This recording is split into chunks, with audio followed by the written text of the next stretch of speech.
Okay, welcome to chapters 13, 14, and 15 of Allan Stratton's The Dogs. I'm going to do a fairly long one just because I lost some video footage.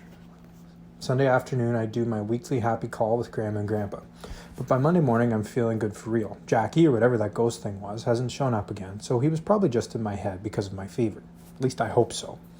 Outside, there's a light frost. I stomp my feet to keep warm while I wait for the bus and watch the farmer across the road harvesting his corn.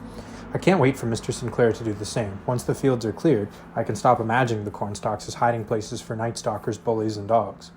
The bus arrives, I take a deep breath and get on, preparing for Cody's gang to start barking. Instead, they talk about me so loud I can hear them from the front of the bus. "Look who's back. Dog food," Buddy Dave says. "Looks like dog food didn't get eaten after all." Haha, very funny. "Dog food," Cody grins.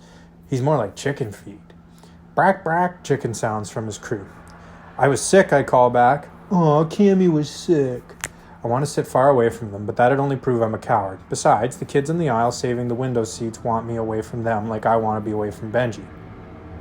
The gang clocks me to my seat, where I close my eyes and wait for it to be Benji's turn. When he slumps beside me, he asks where I was this Friday. I tell him, and he blinks. "Hey, don't breathe on me. I don't want to catch your germs."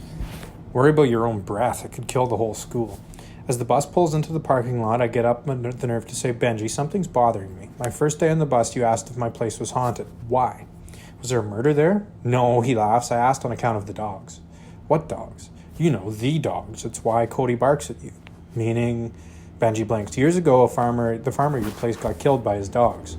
"Seriously?" Benji grins. "Cool, huh? Ripped apart and eaten. Ask anyone. The story's famous around here." The door opens. Cody's gang pushes up the aisle. Benji hunkers in till they're past us. "They say when the wind's up, you can hear them," he says as we grab our knapsack and follow everyone out. Some parents tell their kids if they're bad, the dogs will get them. But everyone knows if you hear something, it's just coyotes. I relax. "So you ask because of the dogs, not because of a murder." "Are you kidding? Nobody gets murdered around here. We're too boring." He looks over at Cody's gang on the side of the road. "Don't say that to Cody, though." "Don't say what? That the town is boring?" "No, that there wasn't a murder on your farm." "Why not?" "Just don't." Cody looks our way. Benji takes off. Wish Benji hadn't added that last part. Why does Cody think there was a murder? How can I talk to him about it without him going mental on me? I think about that all day. At dinner, I hardly hear anything except Mom says, "It's time for you to be heading over to Mr. Sinclair's." I put on my lined jacket. "Where are your gloves and your hat?" "Mom, we're nearing November. It's cold and you've been sick. I'll hardly be out that late." "Come on, Cameron, it's getting dark." Which reminds me, give me a call when you're done and I'll drive over to pick you up. "What? I'll just be one farm over." "No, there's no street lights. It'll be hard to see." "Mom, stop." She sighs. "Fine, at least take this flashlight." Mom fishes it from the work drawer. I slide it into my jacket pocket and don't forget to walk on the left side of the road facing traffic. Yeah, like I'm too stupid to know that. Actually, I would have forgotten. By the time I head out, Mom has me bundled up like I'm on some Arctic expedition. I take off my hat and gloves as soon as I'm down the lane, but it really is cold. I put them back on again and walk fast to keep from freezing. The neighbor on either side has harvested half of his field. It's like it's had a buzz cut. You can see forever. I try to forget what could be hiding in Sinclair's fields to my right and speed up even more. Mr. Sinclair's place is nicer than ours. The potholes in his lane are filled with gravel, and the house is yellow brick instead of asphalt siding. There's something strange, though. All the curtains are closed, and I don't see any lights, except for a lamp on the porch and one out at the barn. I head up the stone walkway to the front door. How will I get Mr. Sinclair to talk about Jackie and his family? How do I ask if Jackie got murdered? I bang the heavy brass knocker 3 times. Silence. Remember Benji's story about Sinclair's meat grinder and ending up in a meat pie? Don't be stupid. Mom knows where I am. Sinclair can't do anything to me without getting caught. Unless he kills Mom right after. Yeah, like that's going to happen. Except in a movie. I bang the door again. Nothing. The only light left in the sky is a deep purple to the west. I take out my flashlight and go around the back of the house, pressing my face against the windows and shooting the beam through the cracks between the curtains. Inside is a clutter of sofas and knickknacks. So where's Mr. Sinclair? He knows I'm coming. What if he had a heart attack? What if he's dead in there? I knock hard on the back door. "Mr. Sinclair?" Maybe he's not dead. Maybe he's dying. I pull out my phone to call Mom, then remember the lamp by the barn. Why do I scare myself? He's probably finishing up some chores. I run into the barn. It's different than ours. The floor is concrete instead of dirt, and there aren't any cow stalls. I see a light coming from a room at the back and hear this throbbing hum that sounds like an engine. Mr. Sinclair? No answer. Maybe she didn't hear me. I go to the room. Mr. Sinclair is not here, but oh my God.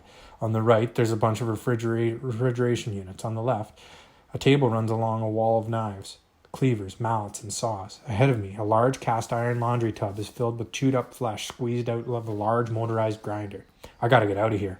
I whirl around. Mr. Sinclair is blocking my way. He steps toward me. I wondered how long it'd take you to get here. Chapter 14. Mr. Sinclair, I... Spit it out.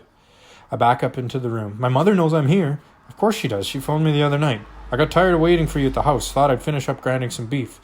He turns abruptly and walks over to the refrigerator, takes out a square plastic pail and brings it to the tub. Then he grabs a flat metal scoop from the table and begins to shovel the meat into the pail. I breathe a little easier. I didn't see you when I arrived. That makes two of us. I was next door in the drying room. I must look pretty clueless because he adds, it's where I hang the meat. Oh, right.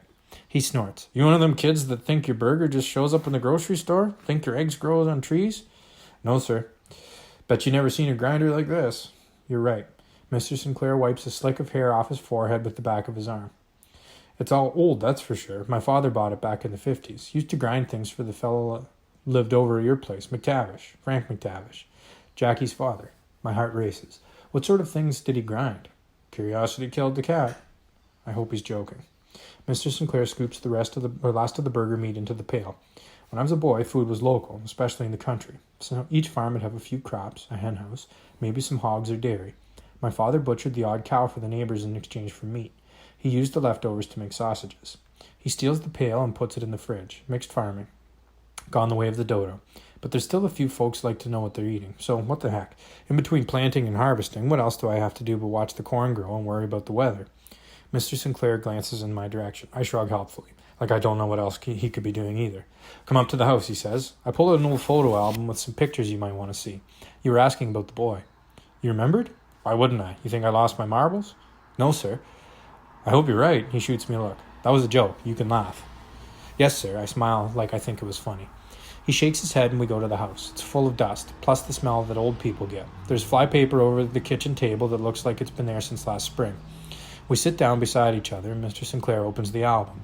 He clicks his tongue as he flips through until he finds the page he's looking for. He taps a picture. First things first. Seen one you recognize? Wow, our farmhouse in the old days, when it wasn't so run down. There's a trellis of morning glories on either side of the kitchen window and the grass has been cut. 3 adults sit around a picnic table staring at the camera. I spot Jackie's parents from their wedding picture. Neither of them is smiling. That's McTavish in the straw hat, the fellow I told you about, Mr. Sinclair says. Excuse me. And that's his wife in the polka dots. I point at the third person in the picture, a chubby woman holding a baby. Who's that? My mother. Is that you she's holding? Well, it isn't the Pope. It's strange seeing grown-ups as babies. I like to imagine them being born with their adult heads, but with Mr. Sinclair, that's just too weird.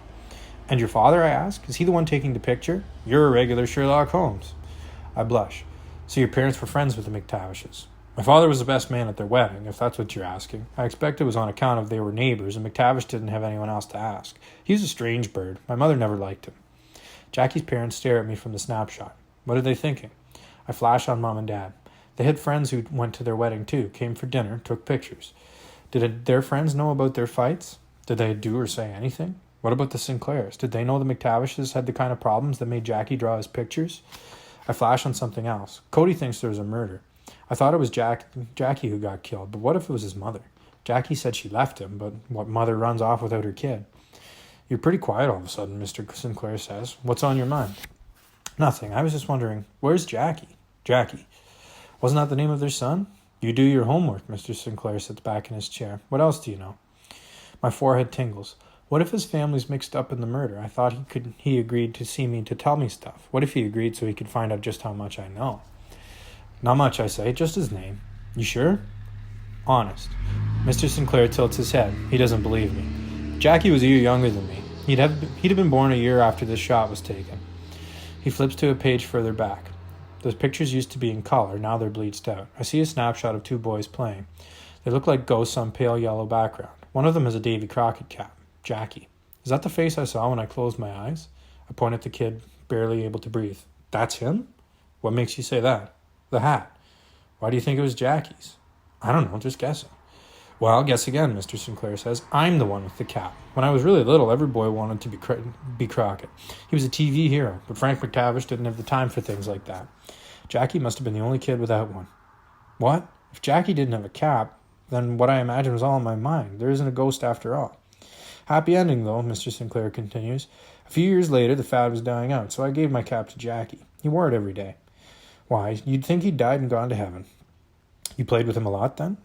Some, in those days. You didn't have much choice who you played with. It was mostly kids a couple farms up or down. There wasn't an internet, and only one phone, a landline, for special occasions. He flips through more pages. See this? Each winter my father made a skating rink in the yard. Jackie and me, we'd pass a puck back and forth. Jackie slid on his boots, no skates. In summer, we'd toss a baseball or climb hay in his loft. He was a strange kid. I seem to recall he liked to draw. What happened to him, I ask, all innocent. Don't know. His mother ran off. Took him with her. Hadn't thought much about it much till you asked the other day. Don't have time for memories. Too busy making them. That's another joke. Sorry, I'm thinking too hard to smile. What happened to Mr. McTavish? Oh, that was a terrible thing. Mr. Sinclair shakes his head. Without his wife and boy, McTavish went squirrelier than he already was. A few weeks later, bought a dozen guard dogs. Wild things. My father told me never to go near the place. He turns the page and taps a picture of the field between his farmhouse and ours. There's a pack of dogs running on the bare ground. Within a few months, those dogs went crazy, tore him to shreds. I stare at the dogs. When did it happen? Mr. Sinclair shrugs. Who knows? Nobody saw it. I mean the date. With the date, I can go to the Weekly Bugle. I can look up Mr. McTavish's obituary and see if there are suspicions about a murder in the months before he died. The date? Mr. Sinclair pauses. If I didn't know better, I'd think you were trying to figure out my age. Let's just say early 1960s. He switches the subject to barn raisings, fall fairs, and strawberry socials. He tells me about playing in the haymow, a girl who fell down an abandoned well, and a man who went to milk his cows in a whiteout and froze to death. I nod, but I'm hardly listening. All I can think about is Jackie, his father, and the dogs.